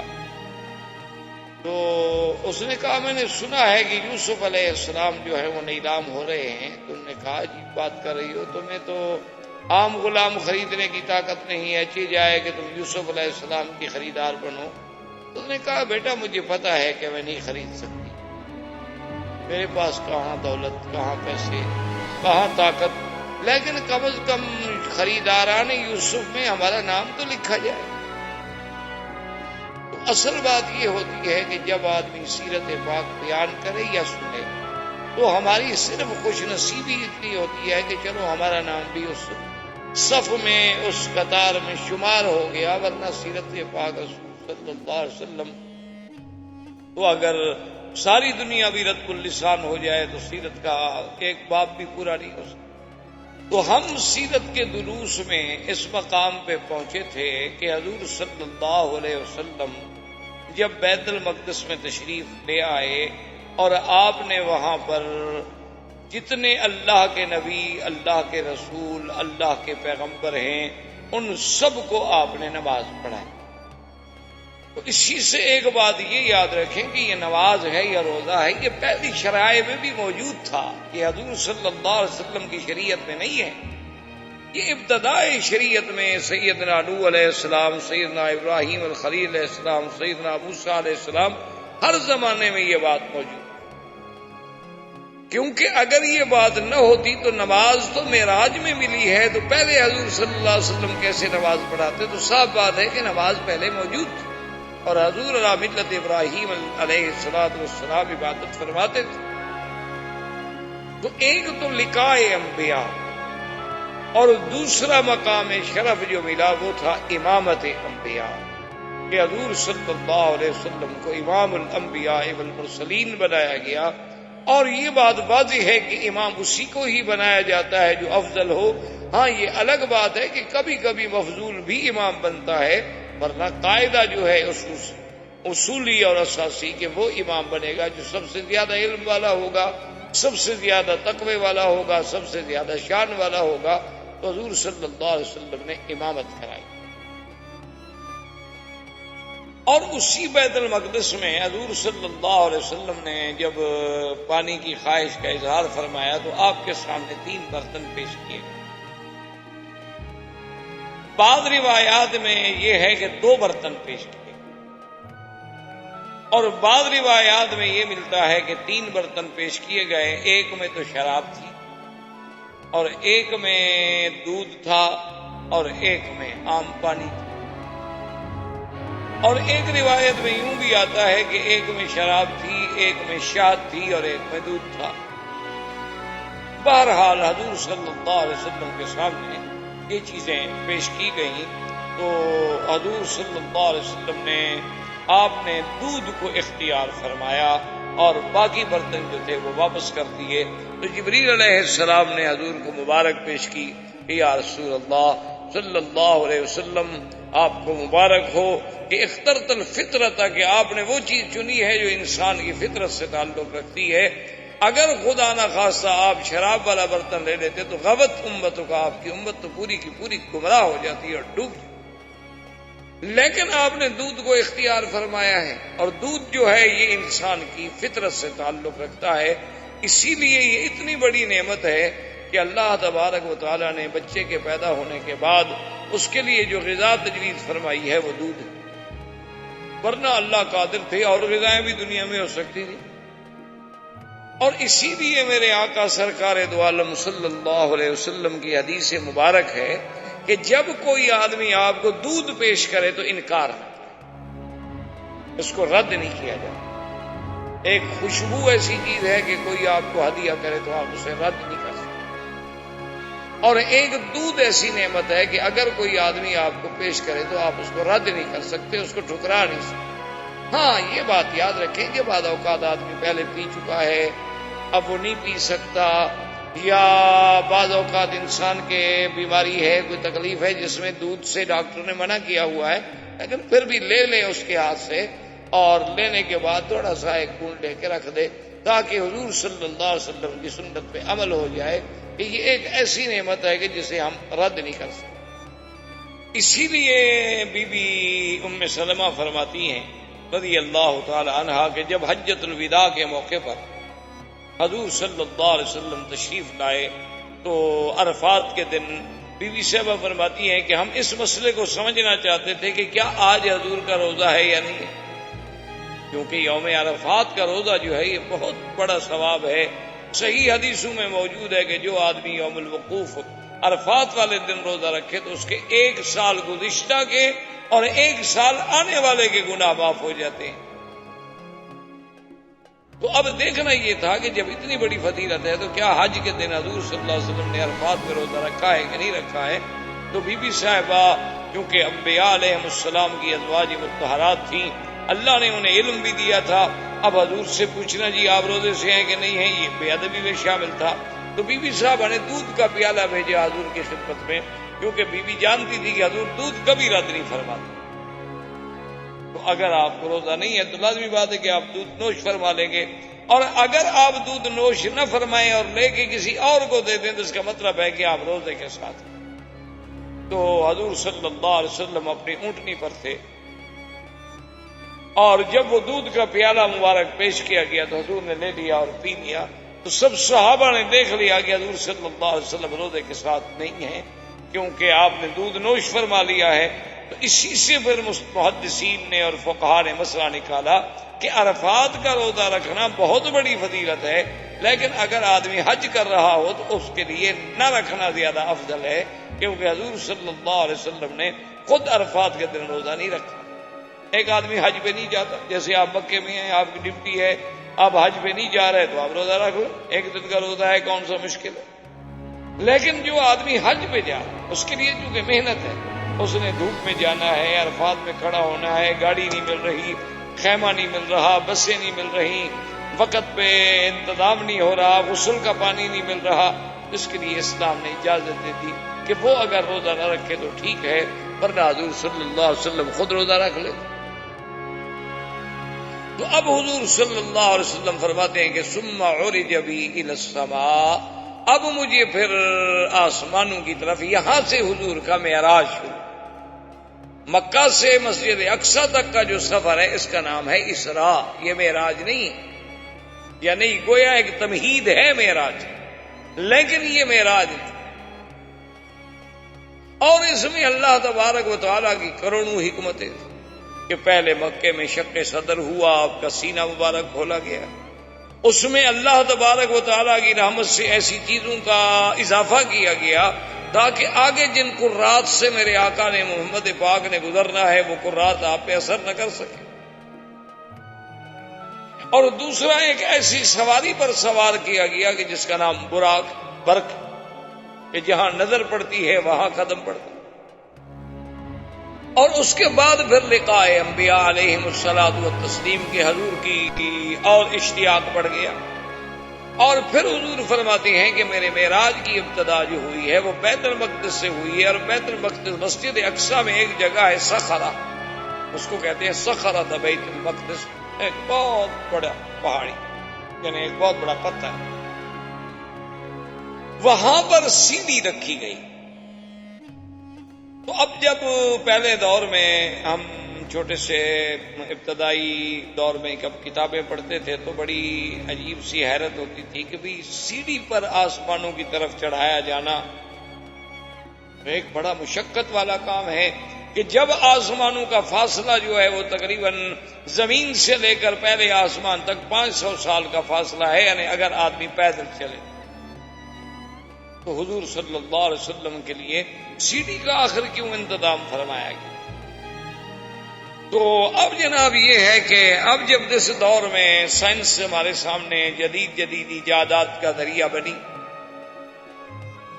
اور جدید وسائل کا ذریعہ بنی، تو اب ہم نے دیکھا کہ آپ دیکھتے ہیں نا حرم شریف میں بھی ماشاءاللہ ایکسیلیٹر لگے ہیں کہ آپ کھڑے ہو جائیں اور سیڑھی خود بخود چل رہی ہے، آپ کچھ نہیں چل رہے، آپ کو کوئی مشقت نہیں ہو رہی۔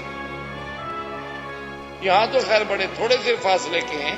ابھی ہم ہانگ کانگ میں جب ختم نبوت کے دورے پہ پچھلے ہفتے میں وہاں گیا تھا تو وہاں اسٹینلے کی ایک مسجد ہے جو ہانگ کانگ کی تاریخ کی سب سے پہلی مسجد، جس پہ کم از کم 2 صدیاں بیت چکی ہیں، 200 سال بیت چکے ہیں اس مسجد کو، اور آج بھی اللہ کی شان ہے کہ وہ مسجد قائم و دائم ہے اور آباد ہے۔ اور اب تو خیر وہاں کے مسلمانوں نے ماشاءاللہ ایک بہت بڑا اس کے لیے جامع منصوبہ بنایا ہوا ہے، لیکن بس وہ کچھ کورٹ پرابلمز ہیں کہ لوگ اس کی جائیداد پہ مسجد کے ساتھ جو جگہ ہے اس پہ قابض ہیں، ان کا اٹھانا مشکل ہو رہا ہے مسلمانوں کا۔ تو بہرحال میرے کہنے کا مقصد یہ تھا کہ جب اس مسجد کے لیے ہم گئے ماشاءاللہ تو کئی میل تک ان سیڑھیوں سے ایکسیلیٹر سے جانا پڑتا ہے کہ بھئی وہ اتنی اونچائی پہ ہے کہ بس آپ ایک پہ کھڑے ہو گئے، پھر اس پر آپ نے کچھ سفر طے کیا، پھر آپ تھوڑا سا پیدل چلے، پھر ایک اور ایکسیلیٹر آ گیا، پھر ایک اور آ گیا، تو میلوں تک کا سفر جو ہے وہ سارا اسی ذریعے سے طے ہوتا اور آدمی کو کوئی تھکن نہیں، کوئی احساس نہیں۔ کہ آپ نے قدم رکھا ہے، آپ کھڑے، آپ کوئی حرکت نہیں کر رہے، آپ تو نہیں چل رہے۔ تو اگر عقول انسانی ایسی آسان چیزیں بنا سکتی ہے تو جو عقول انسانی کا خالق ہے اس کے لیے ایسی سیڑھی بنانی کیا مشکل تھی کہ وہ سیڑھی پہ حضور کھڑے ہوں اور بس آسمان پہ پہنچ گئی؟ کون سا مشکل ہو جائے گا؟ جس نے انسان کو پیدا کیا، جس نے عقل انسانی کو پیدا کیا۔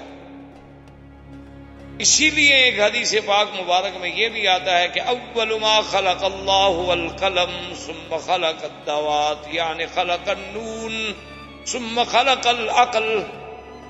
اللہ نے سب سے پہلے قلم پیدا فرمائی، اس کے بعد دوات پیدا فرمائی، اور اس کے بعد عقل پیدا فرمائی، اور اس کے بعد فرماتے ہیں وقال الجبار، اللہ فرماتے ہیں کہ اعجب الخلق الی العقل، کہ میری مخلوقات جو چیزیں میں نے پیدا کی ہیں نا، سب سے زیادہ پسندیدہ چیز جو ہے میرے پاس وہ عقل ہے۔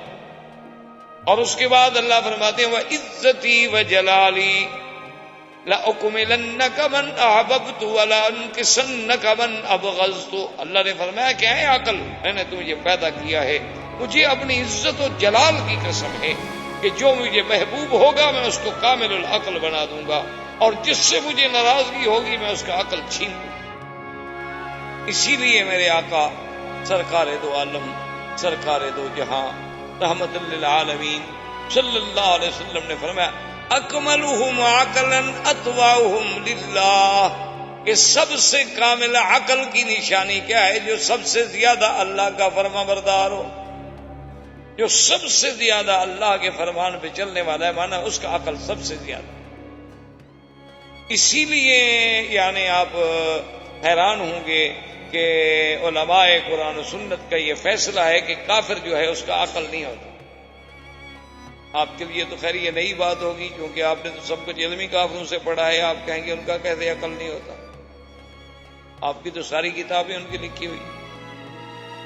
تو اصل بات یہ ہے کہ یہ قرآن کا فیصلہ ہے اور نص قطعی ہے کہ قیامت والے دن جب کافروں کو جہنم میں ڈالا جائے گا اور ان کو ملائکہ کہیں گے کہ بدبختو تم جہنم میں جا رہے ہو، تمہارے پاس کوئی ڈرانے والا نہیں آیا، قالوا لو كنا نسمع او نعقل ما كنا في اصحاب السعیر، تو کافر کہیں گے کہ ہائے کاش ہم نے ان آنے والوں کی بات سنی ہوتی یا کچھ عقل سے کام لیا ہوتا تو ہم آج جہنم میں نہ ہوتے۔ تو لہذا جو جہنمی ہے، جو کافر ہے، وہ عقل والا کیسے ہو سکتا؟ احباب کرام، اس کے بعد اب آپ اس مبارک سلسلے کی CD نمبر 12 سماعت فرمائیں۔